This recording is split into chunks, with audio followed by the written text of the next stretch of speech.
कि आपकी सोचें आपको आगे बढ़ने से रोक रही है, या फिर आप ट्रेडिशनल तरीके से सोचते हैं? आपके सोचने का क्या तरीका है और आपको क्या सोचना चाहिए जिससे आपके सोचने का अंदाज बदले? और अगर आपको सोचने में कोई समस्या है तो आप उसमें भी सुधार कर सकोगे। आज हम थिंक अगेन बुक के बारे में जानेंगे, जिसे एडम ग्रांट ने लिखा है। थिंक अगेन बुक को हम इम्पोर्टेंट चैप्टर्स में समझने की कोशिश करेंगे। पहला chapter, conventional versus alternative intelligence. Author एक कहानी से शुरू करते हैं। एक बार अमेरिका के एक जंगल में आग लग गई थी।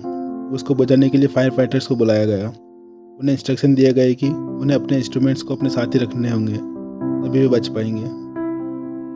जैसे फायर फाइटर जंगल देखने गए तो देखा कि आग बहुत तेज़ी से फैल रही थी। वे उसे बुझाने की कोशिश करने लगे, लेकिन धीरे धीरे वे हर तरफ से आग से घिर चुके थे। सब लोग अपने इंस्ट्रूमेंट्स के साथ बाहर की तरफ भागने लगे, लेकिन इंस्ट्रूमेंट्स हेवी थे और वे जल्दी से भाग नहीं पा रहे थे। लेकिन एक फायर फाइटर्स ने अपनी थिंकिंग से काम लिया और इंस्ट्रूमेंट्स फेंक दिए। इससे वह तेज़ी से भाग पाया। अंत में केवल वही जिंदा बच सका।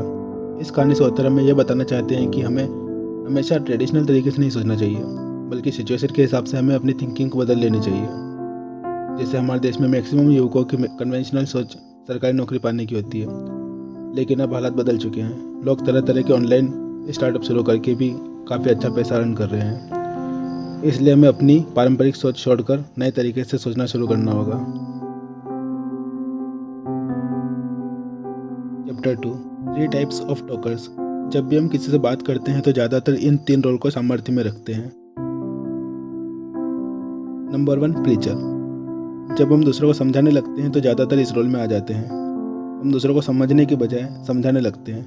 उन्हें लंबा चौड़ा लेक्चर देने लगते हैं, यह जाने बगैर कि दूसरे को भी कोई मजबूरी हो सकती है या कोई अपना दृष्टिकोण हो सकता है। Number 2, prosecutors. इस रोल में होते हुए हम हर बहस को जीत लेना चाहते हैं। हम उल्टे सीधे तर्क देकर अपना पॉइंट सिद्ध करने की कोशिश करते हैं। Number 3, politicians. इस रोल में हम दूसरों को खुश करने की कोशिश करते हैं। जैसा वे सुनना चाहते हैं हम वैसा ही बोलते हैं, लेकिन इस सब के पीछे मैनिपुलेशन होता है। हम अपना मकसद हासिल करना चाहते हैं। दूसरे भी जब हमसे बात कर रहे होते हैं तो इन 3 रोल में से किसी एक से कर रहे होते हैं। ऑथर कहते हैं कि बातचीत का तरीका गलत है। इसके बजाय हमें साइंटिस्ट के रोल में आकर बात करनी चाहिए। साइंटिस्ट हमेशा फैक्ट, एविडेंस और डाटा के आधार पर ही बात करता है, न कि किसी ऑटोमेटिक रोबोट की तरह। मान लीजिए आप अपने दोस्त से किसी बिजनेस का आइडिया डिस्कस करने लगते हैं। हो सकता है आपका दोस्त कहने लगे बिजनेस तो डूब जाते हैं, और इसके बाद वह आपको एक लंबा लेक्चर दे देगा। उसके पास ना कोई डाटा होगा ना एविडेंस, लेकिन वह एक्सपर्ट की तरह बोलता चला जाएगा। इस तरह की नॉन साइंटिफिक कन्वर्जेशन से सिर्फ टाइम वेस्ट होता है और कुछ नहीं। इसलिए आज से थिंकिंग के साथ ही बातचीत करना शुरू करें।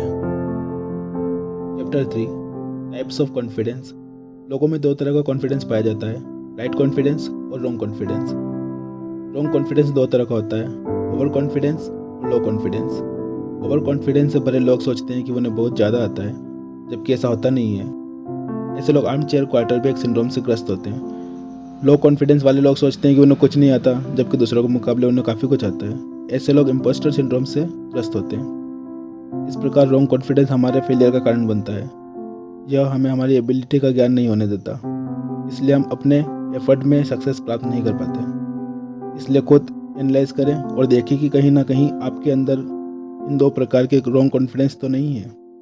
इसे सुधारें और सिर्फ राइट कॉन्फिडेंस को ही रखें। आपने बहुत बार देखा होगा कि कुछ लड़के हमेशा किसी हीरो की तरह बनकर रहते हैं। उन्हें लगता है कि वह किसी सुपरस्टार से कम नहीं है, जबकि उनकी पर्सनैलिटी और एक्टिंग कुछ खास नहीं होती। ऐसे लोग ओवर कॉन्फिडेंस का शिकार होते हैं। Chapter 4, being wrong is okay. कुछ लोग चाहते हैं कि दूसरे उनके विचारों से सहमत हो, कभी उसे गलत ना बोले, बेशक उसके विचार सही ना भी हो। ऐसा तब होता है जब किसी व्यक्ति में ईगो होती है। वह ये बर्दाश्त नहीं कर सकता कि दूसरा उसकी आइडियोलॉजी को गलत बोल रहा है। लेकिन ऑथर कहते हैं कि यह भी सही थिंकिंग नहीं है। हो सकता है आपकी आइडियोलॉजी पास्ट में सही रही हो, लेकिन वक्त के साथ चीज़ें बदल जाती है। ऐसे में आपको भी अपने विचारों को बदल लेना चाहिए, न कि उनसे चिपके रहना चाहिए। कुछ लोग किसी पार्टी विशेष की ही तारीफ करते रहते हैं, फिर चाहे उस पार्टी ने गलत पॉलिसीज अपनाई हो। तो इस तरह की अंधभक्ति ना करके खुले माइंड से पॉलिसीज पर विचार करना चाहिए, और कुछ गलती हो तो उस पर अपने सुझाव देने चाहिए। इससे पार्टी और सशक्त होगी और गलत कार्य करने से बच जाएगी। ऐसा नहीं होना चाहिए कि मेरी पार्टी तो ठीक ही होगी। अगर किसी का पिता कुछ गलत करे, बेटे को उन्हें पोलाइटली समझाने की हिम्मत होनी चाहिए, यह नहीं कि पिता की गलत चीज़ों को भी सपोर्ट करता जाए। Chapter 5, conflict handling. ह्यूमन एक सोशल एनिमल है। और सोसाइटी में रहते हुए कॉन्फ्लिक्ट होना लाजमी है, लेकिन कॉन्फ्लिक्ट्स को भी सभ्य तरीके से हैंडल करना सीखना चाहिए। कॉन्फ्लिक्ट्स 2 कैटेगरीज के हो सकते हैं। पहला, टास्क कॉन्फ्लिक्ट्स। ऐसे कॉन्फ्लिक्ट्स किसी ऑफिस की टीम में हो सकते हैं। इसमें हर कोई बोलता है कि यह टास्क मेरा नहीं था। इसे सोल्व करने का यही तरीका है कि टास्क को शुरू में ही अच्छे से डिवाइड कर दें और सबको पूरा समझा दें। दूसरा, रिलेशनशिप कॉन्फ्लिक्ट्स। ऐसे कॉन्फ्लिक्ट रिलेशंस में आते हैं। इसके कारण ट्रस्ट ना करना, सम्मान ना देना या धोखा देना आदि हो सकते हैं। तो इन सबसे बचकर रिस्पेक्ट और सहयोग से पेश आना चाहिए। इससे कॉन्फ्लिक्ट्स नहीं होंगे। हमेशा मिलजुल कर काम करें, कभी भी ईगो या घमंड को बीच में न लाएं। Chapter 6, interpersonal rethinking.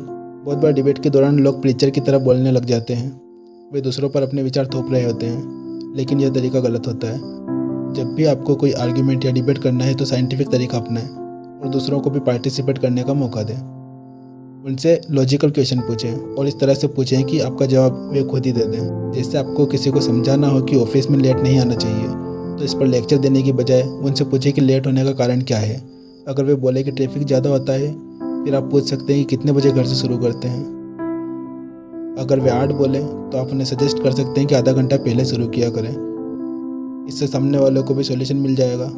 इस तरह के साइंटिफिक तरीके से सबको अपनी प्रॉब्लम को समझने में आसानी होती है और वह आपका सजेशन मान भी लेगा। लेकिन यह सब ऑर्डर की तरह नहीं लगना चाहिए, बल्कि रिस्पेक्ट और अंडरस्टैंडिंग के साथ बोला जाना चाहिए। Chapter 7, rivals and friends. अक्सर हम लाइफ में राइवल्स एंड फ्रेंड्स ढूंढ ही लेते हैं। हम राइवल्स को अपना दुश्मन मानने लगते हैं और उनके नज़रिए को भी समझना नहीं चाहते। हम सिर्फ अपने अलाइज की बात ही मानते हैं, उनके विचारों से सहमत होते हैं, इनके हाँ में हाँ मिलाते हैं। लेकिन इससे पोलराइजेशन का खतरा होता है। मतलब हम एक ही तरह के विचारों के आदी हो जाते हैं, जबकि दुनिया में तरह तरह के विचार होते हैं। इसलिए हमें किसी एक का पक्ष लेने के बजाय सबकी बात सुननी चाहिए और एक कॉमन ग्राउंड तलाशना चाहिए, क्योंकि किसी न किसी मुद्दे पर सब लोग एक जैसा दृष्टिकोण जरूर रखते हैं। उसी की हेल्प से हम राइवल्स के साथ भी रिस्पेक्ट से बात कर सकते हैं। उनकी बातों को गौर से सुनना चाहिए। कुछ बातें काम की हो सकती है, उन्हें मानकर हम उन्हें भी फ्रेंड्स बना सकते हैं। Chapter 8, motivational talking. हम अपनी बातों से दूसरों को मोटिवेट करना भी सीख सकते हैं। ऑथर ने एक महिला का एग्जाम्पल दिया है। यह महिला किसी जनजाति से संबंध रखती थी। एक बार उसे बच्चा हुआ, लेकिन वह वैक्सीनेशन के खिलाफ थी, क्योंकि उसकी जनजाति के लोगों ने बोल रखा था कि वैक्सीन से बच्चे का दिमाग कम हो जाता है। लेकिन तभी एक मोटिवेशनल स्पीकर उस महिला के पास गया और उसने उससे पूछा, क्या आपने कभी ऐसा बच्चा देखा है जिसे वैक्सीन लगी हो और वह पागल हुआ हो? इसके जवाब में महिला ने नहीं कहा। आपके यहाँ क्या किसी बच्चे की मौत हुई है जिसे वैक्सीन ना लगी हो? इसके जवाब में महिला ने कहा कि बहुत से बच्चों की मौत होती रहती है। जब महिला ने यह जवाब दिया तो अपने आप ही उसके डाउट कुछ हद तक मिट गए, क्योंकि मोटिवेशनल स्पीकर ने उसे उचित प्रश्न पूछकर महिला को सोचने के लिए मोटिवेट कर दिया। फिर मोटिवेटर ने समझाया कि वैक्सीन कैसे काम करती है और उसका ब्रेन से कोई लेना देना नहीं है। उसने महिला को चित्र और वीडियो भी दिखाए।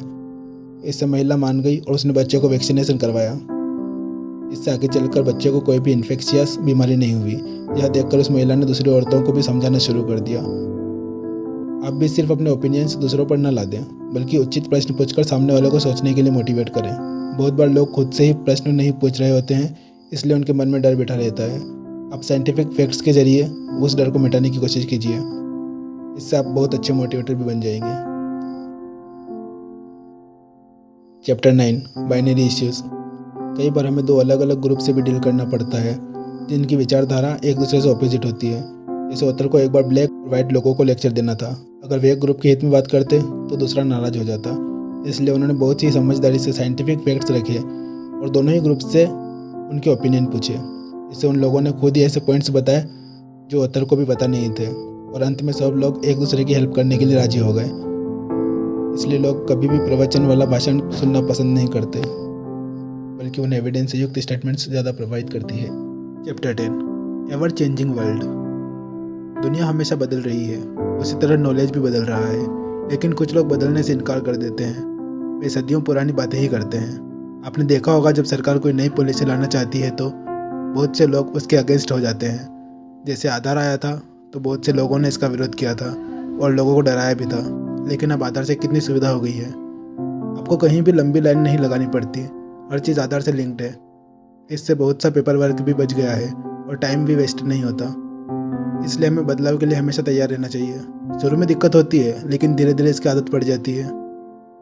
कभी हम लोग लेटर लिखकर संदेश भेजते थे, उसका स्थान बाद में ईमेल ने ले लिया, और अब तो व्हाट्सएप से सेकंड्स में आप पूरी दुनिया में रियल टाइम मैसेज भेज रहे हो। अगर आपने इस सबका नॉलेज नहीं लिया होता तो कितना पीछे होते। ऐसे ही फ्यूचर में भी बहुत सारे बदलाव आएंगे। हमें चाहिए कि जल्दी से उन्हें समझकर आप अपने आप को उसके अनुकूल ढाल लें, तभी हम आगे बढ़ पाएंगे और वक्त के साथ चल सकेंगे। Chapter 11, rethinking in corporate world. Corporate culture में भी रीथिंकिंग की बहुत ज़रूरत है। बड़ी बड़ी कंपनीज जो पुराने ढर्रे पर चलती है वे एक दिन डूब जाती है। पहले कोडक एक बहुत फेमस कंपनी थी जो कैमरा की फिल्में बनाती थी, लेकिन जब डिजिटल क्रांति आई तो कैमरा डिजिटल फोटोज लेने लगा। इससे कोडक कंपनी बंद हो गई। उन्होंने खुद को नई टेक्नोलॉजी के लिए तैयार नहीं किया। इसके विपरीत नोकिया ने डिजिटल अपना लिया और अपने सारे प्रोडक्ट्स को अपग्रेड कर दिया। इसलिए यह कंपनी अभी भी बनी हुई है। कॉर्पोरेट में लोगों को टीम वर्क करना पड़ता है, इसलिए सबको रीथिंकिंग की आदत बनानी होगी। सबका ओपिनियन सुनना चाहिए और तभी किसी नतीजे पर पहुंचना चाहिए। कई बार गलत ओपिनियन से भी नई चीज़ सीखने को मिलती है, इसलिए ऐसे ओपिनियंस की इंसल्ट न करके उनके पॉइंट्स को डिस्कस किया जाना चाहिए। Chapter 12, tunnel vision. ऑथर कहते हैं कि हमें हमेशा एक गोल से पूरी तरह बंद नहीं जाना चाहिए, बल्कि समय समय पर उसे इवेल्युएट करते रहना चाहिए। हो सकता है टाइम के साथ नई सिचुएशन आ गई हो और आपको अपना गोल बदलना पड़े। बहुत से लोग लाइफ में प्लान बनाते हैं, जैसे कि इस पार्टनर से शादी करेंगे, कहाँ घर खरीदेंगे, कौन सी जॉब करेंगे। फिर उन प्लान को अचीव करने के लिए कोशिश करने लगते हैं, लेकिन हम अपना दिमाग खुला नहीं रखेंगे तो कई बार हम अगल बगल से आने वाली अच्छी अपॉर्चुनिटीज़ को मिस भी कर देंगे। एक ही गोल को अंधे होकर चेस करने से हमारे में टनल विज़न पैदा हो जाता है, और अगर कोई भी प्लान फेल हो जाए तो ऐसे में हमें समझना चाहिए कि हो सकता है वो प्लान अच्छा था ही नहीं और इसके बदले हमारे पास और बेहतर विकल्प भी हों। हमें फ्लेक्सिबल रहना चाहिए। यह तभी होगा जब हमारी थिंकिंग पर पुनर्विचार करने के लिए तैयार रहेंगे। इसलिए कोई भी गोल या प्लान पत्थर की लकीर नहीं होना चाहिए, उसमें बदलाव के लिए तैयार रहना चाहिए, तभी हम एक सक्सेसफुल लाइफ जी पाएंगे।